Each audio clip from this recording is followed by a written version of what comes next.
ഏവർക്കും കേരള ഫുട്ബോൾ ഫോറത്തിലേക്ക് സ്വാഗതം. ചമരപ്പ വീഡിയോ ഇന്നലെ രാത്രിയോടാണ് മിസ്റ്റർ ആഷിഖ് നെയ്യപ്പോലുള്ള ഒരു കേരള ബ്ലാസ്റ്റേഴ്സ് പോസിറ്റീവായ കാര്യങ്ങൾ പുറത്തുവിട്ടിരിക്കുന്നു വെച്ചാൽ വേറൊന്നുമില്ല. കേരള ബ്ലാസ്റ്റേഴ്സ് പുതിയ ഉടമസ്ഥർക്ക് വേണ്ടിയുള്ള ചർച്ചകളിൽ നല്ല പോസിറ്റീവായിട്ടാണ് ചർച്ചകൾ മുന്നോട്ട് പോകുന്നതെന്നാണ് വെച്ചാൽ പറയുന്നത്. വെച്ചാൽ രണ്ട് കൂട്ടരുമായിട്ടുള്ള പോസിറ്റീവായിട്ടാണ് ചർച്ചകൾ മുന്നോട്ട് നടന്നു പോകുന്നതെന്നാണ് വെച്ചാൽ പറയുന്നത്. വെച്ചാൽ അടുത്ത സീസണിൽ പുതിയ ഉടമസ്ഥർ വരാനാണ് ചാൻസ് എന്നും കൂടെ പറഞ്ഞിട്ടുണ്ട് വെച്ചാൽ. അതുകൂടാതെ ആഷ്ലി വെസ്റ്റ്വുഡിന്റെ കാര്യത്തിൽ ഒരു തീരുമാനമായിരിക്കുകയാണെന്നാണ് പറയുന്നത്. വെച്ചാൽ നിക്ഷേപ കരാർ വേഗത്തിൽ നടന്നാൽ കേരള ബ്ലാസ്റ്റേഴ്സ് പരിശീലകനായി തുടരാൻ ആഷ്ലി വെസ്റ്റ്വുഡിന് മുൻതൂക്കം. ആഷ്ലിയും ക്ലബും ഇപ്പോഴും ചർച്ചകൾ നടന്നുകൊണ്ടിരിക്കുകയാണെന്ന് പറഞ്ഞു. പക്ഷേ ആഷ്ലി വെസ്റ്റ്വുഡുമായിട്ട് ക്ലബ് ഇപ്പോഴും ചർച്ചകൾ നടന്നുകൊണ്ടിരിക്കുകയാണെന്നാണ് നമ്മൾ അറിയുന്നത് വെച്ചാൽ. അതുകൂടാതെ കേരള ബ്ലാസ്റ്റേഴ്സിനോട് ആഷ്ലി വെസ്റ്റ്വുഡ് പറഞ്ഞിട്ടുണ്ടെങ്കിൽ ചില പ്ലേയേഴ്സിനേക്ക് വേണം, ഞാൻ പറയുന്ന താരങ്ങളെ കൊണ്ടുവരികയാണെങ്കിൽ ഞാൻ അവിടെ തുടരാമെന്നാണ് പറഞ്ഞിരിക്കുന്നത്.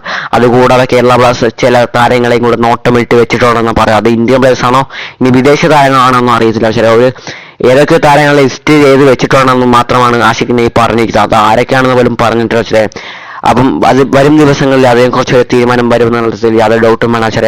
അപ്പം കേരള ബ്ലാസ്റ്റേഴ്സിന് പോസിറ്റീവായിട്ട് കാര്യങ്ങളാണ് വെച്ചാൽ നമുക്ക് പുറത്തേക്ക് വരാൻ കഴിഞ്ഞ ദിവസങ്ങളായിട്ട് വരുന്നത് വെച്ചാൽ.